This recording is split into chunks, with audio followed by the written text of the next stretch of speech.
শীতের এই মরশুমে বাজারে কিন্তু কমলালেবুর ছড়াছড়ি। আর এই কমলালেবু দিয়ে কেক ছাড়াও কিন্তু অনেক কিছু বানানো যায়। আমি আপনাদের সঙ্গে এর আগে শেয়ার করেছি দারুণ স্বাদের কমলা চিকেন। যারা দেখেননি তারা একবার দেখে নিতে পারেন। ঠিক সেই রকমই আরও একটি দারুণ স্বাদের রেসিপি শেয়ার করছি, কমলা পোলাও বা অরেঞ্জ পোলাও। নমস্কার বন্ধুরা, রুমার হেসেলে সবাইকে স্বাগত। রেসিপিটা কেমন লাগলো অবশ্যই জানাবেন, ভালো লাগলে সবার সাথে একটু শেয়ারও করে নেবেন। কমলা পোলাও বা অরেঞ্জ পোলাও বানানোর জন্য নিয়েছি 1 কাপ গোবিন্দভোগ চাল। আপনারা বাসমতি চাল দিয়েও পোলাওটা তৈরি করে নিতে পারেন বা যে কোনো পোলাওর চাল দিয়েও কিন্তু এই পোলাওটা তৈরি করে নিতে পারেন। চালটাকে জল বদলে বদলে খুব ভালো করে ধুয়ে নেব। চাল আমি ভিজিয়ে রাখছি না, ভিজিয়ে রাখার কোনো দরকার নেই। চালের গায়ে যেটুকুনো জল লেগে আছে তাতেই কিন্তু চাল সুন্দরভাবে ভিজে যাবে। এবারে ধুয়ে জল ঝরিয়ে নেওয়া চালের মধ্যে দিয়ে দিচ্ছি স্বাদ মতো নুন। আমি 1 টিস্পুন দিলাম। গোলমরিচ গুঁড়ো দিয়ে দিলাম 1/2 টিস্পুন। খুব বেশি গোলমরিচ গুঁড়ো দেবেন না, তাহলে আবার বেশি ঝাল হয়ে যাবে। আদার রস দিয়ে দিচ্ছি 1 টিস্পুন। আর দিয়ে দিচ্ছি 1 টিস্পুন ঘি। এবার সব কিছু দিয়ে চালটাকে খুব ভালো করে মাখিয়ে নেব, যাতে চালের মধ্যে মশলাটা সুন্দরভাবে ঢুকে যায়। আর চাল যে কোনো একটা পার্টিকুলার কাপ বা বাটি মেপে নেবেন, তাহলে পরবর্তী সময় জলের মাপটা নিতে সুবিধে হবে। কমলা পোলাও তো কমলা তো লাগবেই, তবে এতগুলো কমলা হয়তো লাগবে না, এর থেকে 2টো কি 3টে হয়তো অরেঞ্জ লাগবে। আপনারা যতটা পরিমাণের পোলাও বানাবেন সেই অনুপাতেই কিন্তু কমলা লেবু লাগবে। সবার প্রথমে আমি লেবুর জেসটাকে বের করে নেব।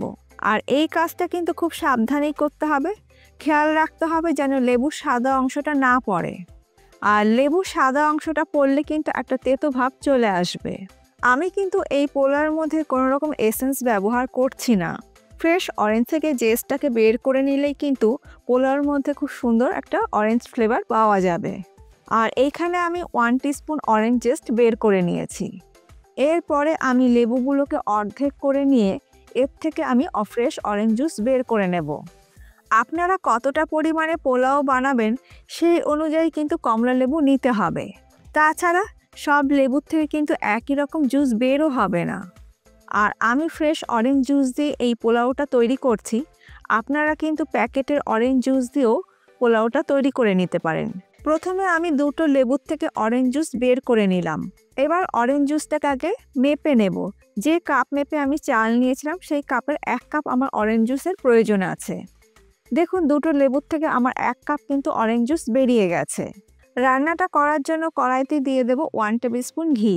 ঘি গরম হয়ে গেলে দিয়ে দেব টুকরো করে কেটে নেওয়া কাজু আর আমন্ড। লো ফ্লেমে কাজু আর আমন্ডটাকে 1 মিনিট একটু ভেজে নেব। কাজু আর আমন্ডটাকে 1 মিনিট ভেজে নেবার পর এর মধ্যে দিয়ে দিচ্ছি কিশমিশ।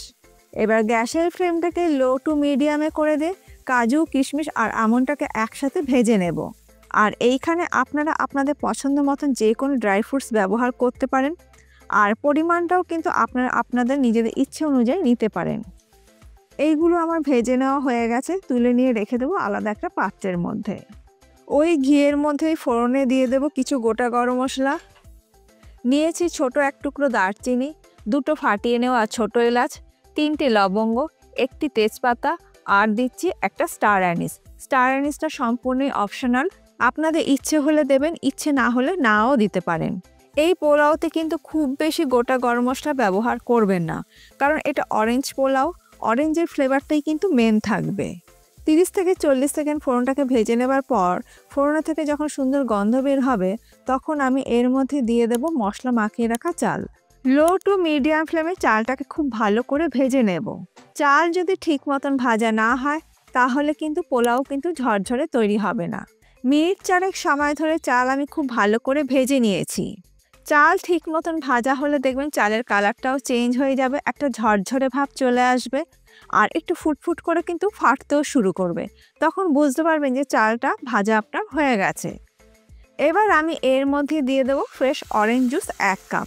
যে অরেঞ্জ জুসটা আমরা বের করে নিলাম সেটা 1 কাপ আমি দিয়ে দিলাম। আর দিচ্ছি জল 3/4 কাপ। 1 কাপ চালের জন্য 2 কাপ জলের প্রয়োজন, তবে পুরোপুরি 2 কাপ কিন্তু আমি জল ব্যবহার করছি না। 1 কাপ অরেঞ্জ জুস আমি দিয়ে দিলাম আর আরেক কাপ পুরোপুরি জল আমি দিচ্ছি না, 3/4 কাপ জল দিচ্ছি, মানে 1 কাপের থেকে একটু কম জল আমি ব্যবহার করলাম। দিয়ে দিলাম স্বাদ মতো নুন, তবে খেয়াল রাখবেন নুনটা কিন্তু আমরা আগেও ব্যবহার করেছি, সেটা বুঝে নিয়েই কিন্তু দিতে হবে। আর দেব 1 ড্রপ অরেঞ্জ ফুড কালার, এটা সম্পূর্ণই অপশনাল। এর পরিবর্তে আপনারা হলুদও সামান্য ব্যবহার করতে পারেন। আর হলুদ ব্যবহার করলে চালে যখন আমরা মশলা মাখালাম তখনই হলুদটাকে দিয়ে সব কিছু একসাথে ভালো করে মাখিয়ে নেবেন। সব কিছু ভালো করে মিশিয়ে নেবার পর যখন ফুটতে শুরু করবে তখন গ্যাসের ফ্লেমটাকে লো করে দিয়ে ঢাকা দিয়ে চালটাকে সেদ্ধ হওয়ার জন্য অপেক্ষা করব। মিনিট 3-4 পর আমি ঢাকাটাকে খুলে নিলাম। সব কিছু একটু ভালো করে মিশিয়ে নিচ্ছি, মানে ওপরের চালটা নিচে করে দিচ্ছি আর নিচের চালটা ওপরে করে দিচ্ছি, যাতে সমস্ত দিকটাই সমানভাবে কুক হয়।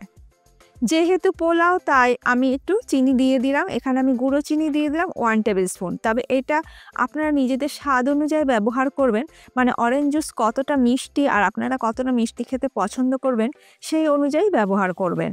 দানা চিনিও কিন্তু আপনারা ব্যবহার করতে পারেন। আর দিয়ে দিলাম 1/2 টিস্পুন অরেঞ্জ জেস্ট, দিয়ে দিলাম আগের থেকে ভেজে রাখা কাজু, কিশমিশ আর আমন্ড বাদাম। এরপর সব কিছু একসাথে ভালো করে মিশিয়ে দেব। সব কিছু ভালো করে মিশিয়ে দেওয়ার পর গ্যাসের ফ্লেমটাকে লোতে রেখে ঢাকা দিয়ে 2 মিনিট ওয়েট করব। 2 মিনিট পর গ্যাসের ফ্লেমটাকে আমি বন্ধ করে দেব। এই ঢাকা অবস্থায় 10 মিনিট আমি রেখে দেব স্ট্যান্ডিং টাইমে। গ্যাসের ফ্লেম বন্ধ করে 10 মিনিট স্ট্যান্ডিং টাইমে রাখার পর এবার আমরা দেখে নিচ্ছি যে পোলাও কীরকম তৈরি হলো। দেখুন পোলাও কিন্তু সুন্দর ঝরঝরে তৈরি হয়ে গেছে, এতটুকু কিন্তু ভেজা ভেজা ভাব নেই, খুব সুন্দর কিন্তু ঝরঝরে পোলাও তৈরি হয়েছে। সব কিছু ভালো করে মিশিয়ে দেবার পর বাকি যেইটুকুনি জেস্ট ছিল সেই জেস্টটাও আমি দিয়ে পোলাওর সাথে মিশিয়ে দিচ্ছি। এইভাবে যদি দুভাগে অরেঞ্জ জেস্ট ব্যবহার করা হয় তাহলে পোলাওর মধ্যে অরেঞ্জের ফ্লেভারটা খুব সুন্দরভাবে বজায় থাকে। আর দিয়ে দিচ্ছি ছোটো ছোটো টুকরো করে কেটে নেওয়া কয়েক টুকরো কমলা লেবু। যেহেতু এটা কমলা পোলাও তাই এরকম ছোটো ছোটো টুকরো করে দিলে খাওয়ার সময় মুখে পড়লে কিন্তু খেতে ভীষণই ভালো লাগবে। সব কিছু ভালো করে মিশিয়ে দিচ্ছি। এইভাবে যদি পোলাওতে অরেঞ্জ জেস্ট ব্যবহার করা হয় তাহলে কিন্তু এসেন্স ব্যবহার করা একদমই প্রয়োজন পড়বে না। এসেন্স ব্যবহার না করেও এই পোলাওর মধ্যে কিন্তু খুব সুন্দর একটা অরেঞ্জ ফ্লেভার থাকবে। আর দেখুন চালও কিন্তু খুব সুন্দরভাবে সেদ্ধ হয়ে গেছে। এবার আমি পোলাওটা সার্ভ করছি। এই পোলাওটা যেরকম শুধু মুখে খেতে ভালো লাগবে ততটাই ভালো লাগবে যে কোনো নিরামিষ কোপ্তা কারি, পনিরের যে কোনো ডিশের সাথে বা ফুলকপির যে কোনো আইটেমের সাথে। এইভাবে অরেঞ্জ পোলাও বানিয়ে কিন্তু আপনারা বাচ্চাদের স্কুলের টিফিনেও দিতে পারেন, খুব কম সময়ের মধ্যে তৈরি হয়ে যায়। আর দেখুন পোলাওটা কিন্তু খুব সুন্দর ঝরঝরে তৈরি হয়েছে। আজকে আমার এই রেসিপিটা আপনাদের কেমন লাগলো অবশ্যই জানাবেন। ভালো লাগলে আপনারা বাড়িতে ট্রাই করুন আর আপনাদের কীরকম লাগলো সেই ফিডব্যাকটা কিন্তু অবশ্যই আমাকে দিতে ভুলবেন না। আজ তাহলে এই পর্যন্ত, আবার দেখা হবে নতুন কোনো ভিডিওর সাথে। ভালো থাকবেন, সুস্থ থাকবেন, ধন্যবাদ।